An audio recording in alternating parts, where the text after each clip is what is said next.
every planet in our solar system is expected to follow the same fundamental rules. Small planets cool faster than large ones. Worlds that orbit too close to the Sun gradually lose their atmospheres. As planets age, their interiors lose heat, their molten cores solidify, and eventually their magnetic fields disappear. For decades, these principles explained nearly every rocky planet we knew. Mars followed those rules. Venus followed them in its own way. Even Earth will one day reach the same destination, although billions of years from now. But one planet refuses to behave. Mercury. The smallest planet in the solar system. The closest planet to the Sun. A world over 4.5 billion years old that has endured countless asteroid impacts and constant exposure to the most intense solar radiation in our planetary neighborhood. By every prediction scientists could make, Mercury's magnetic field should have vanished billions of years ago. Long before complex life appeared on Earth. Long before forests, oceans, or even the earliest multicellular organisms existed. Instead, it never disappeared. When NASA's Mariner 10 flew past Mercury in 1974, its instruments detected something no one expected. Mercury possessed a magnetic field. Not the faint remnants of one. Not ancient magnetized rocks. A real, active magnetic field extending into space. More than 50 years later, scientists are still trying to understand why. To appreciate why this discovery was so surprising, we first need to understand how planetary magnetic fields actually work. The compass in your hand points north because Earth's interior is alive. Nearly 3,000 kilometers beneath our feet, an enormous ocean of molten iron slowly circulates around a solid inner core.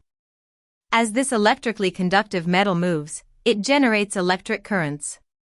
Those currents generate a magnetic field. That invisible field stretches tens of thousands of kilometers into space, creating a protective bubble called the magnetosphere. Without it, the solar wind would slowly erode Earth's atmosphere. The constant stream of charged particles flowing from the Sun would strip away gases, damage satellites, and expose the surface to much higher levels of radiation. Scientists call this process the planetary dynamo. It only works while a planet's metallic core remains molten and continues to circulate. Eventually every planet cools. The heat trapped during its violent formation slowly escapes into space. Over billions of years the interior loses energy. The molten metal begins to solidify. Convection slows. The dynamo weakens. Finally the magnetic field dies. Large planets can sustain this process for billions of years. Small planets cannot. Mercury is barely 4,880 kilometers across. Its diameter is only slightly larger than the continental United States. According to virtually every thermal evolution model developed over the past several decades, Mercury's core should have cooled and solidified far earlier in the history of the solar system. Its dynamo should no longer exist. Yet observations say otherwise.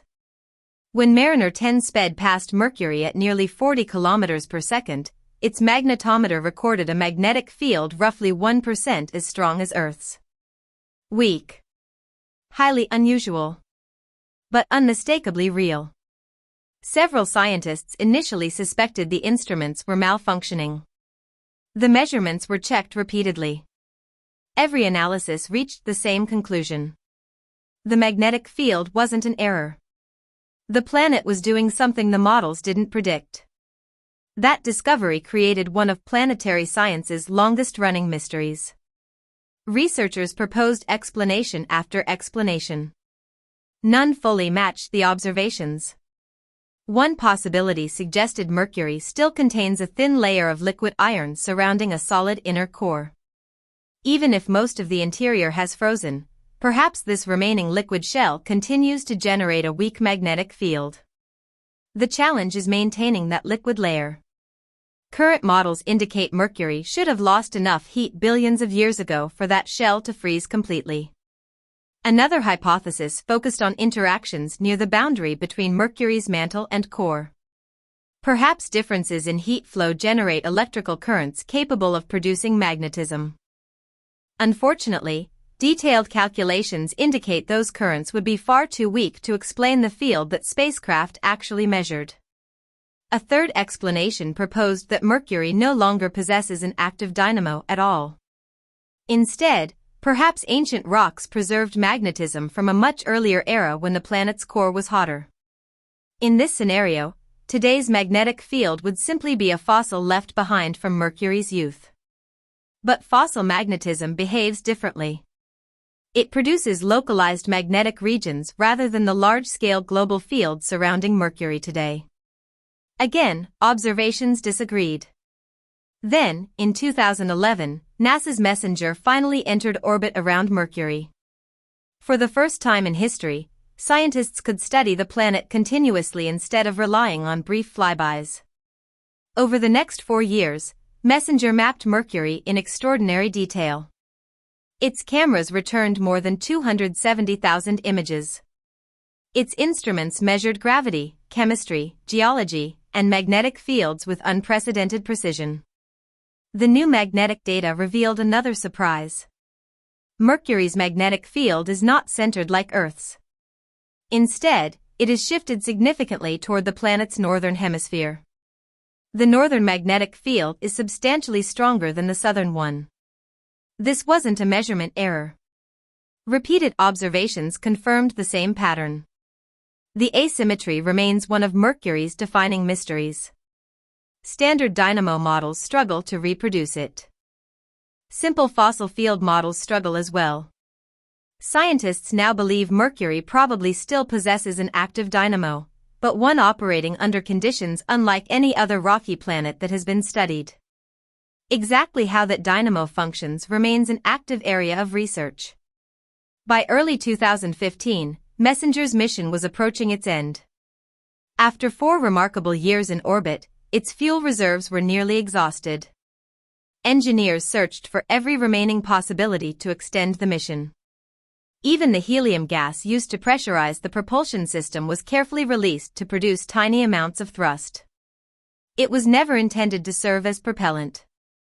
Yet this creative solution kept the spacecraft operating for several additional weeks.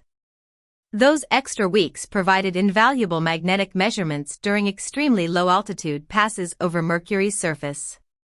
On April 30, 2015, at 3:26 p.m. Eastern Time, MESSENGER finally struck Mercury's surface at nearly 4 kilometers per second. The impact created a crater roughly 16 meters across. Hidden beneath Mercury's ancient regolith now rests a spacecraft that transformed our understanding of the innermost planet. Its final observations strengthened the evidence. Mercury's magnetic field is real. Its unusual structure is real. The mystery remains real. Meanwhile, Earth's own magnetic field continues to evolve. Measurements indicate it has weakened modestly over the past century and a half.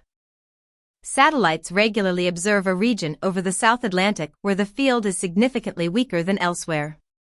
Known as the South Atlantic anomaly, this region exposes orbiting spacecraft to higher levels of energetic particles and remains an important subject of ongoing research.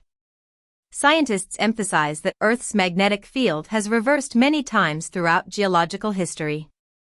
These reversals are considered natural processes rather than signs of impending catastrophe. Even so, Mercury reminds us that planetary magnetic fields may be more complex than our simplest models suggest. The smallest planet in the solar system continues to challenge ideas that once seemed settled. Every new observation forces scientists to refine their understanding of how planetary interiors evolve. Mercury is not breaking the laws of physics. Instead, it is revealing that our understanding of those laws, and how they operate inside distant worlds, is still incomplete. Sometimes the greatest discoveries are not the answers we find. They are the questions that refuse to disappear. And among all the planets orbiting our Sun, Mercury may still be asking the most important one.